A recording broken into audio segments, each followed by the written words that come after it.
এই ব্লকের বৈধ ভোটারগুলোকে অবৈধ বলে ঘোষণা করে দিয়ে তাদেরকে নোটিশ পাঠিয়েছে এসআইআর এর নাম করে, এবং তারা গত কয়েকদিন আগে হেয়ারিং এর ডেটে যথেষ্ট নথিপত্র দেখিয়ে বাইরে চলে গেছে।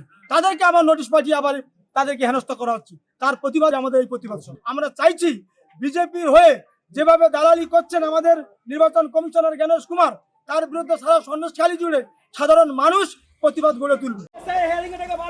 সাধারণ মানুষকে হেনস্থা করা হচ্ছে কেন? নির্বাচন কমিশন জবাব তোমায় দিতে হবে, জবাব তোমায় দিতে হবে। চক্রান্ত করে বৈধ ভোটারকে ভোটার তালিকা থেকে বাদ দেওয়া যায় নেই, যাবে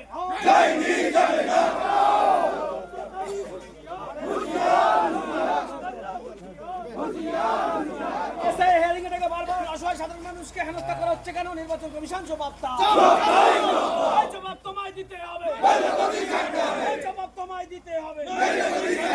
চক্রান্ত করে বৈধ ভোটারকে ভোটার তালিকা থেকে বাদ দেওয়া যায় নেই, যাবে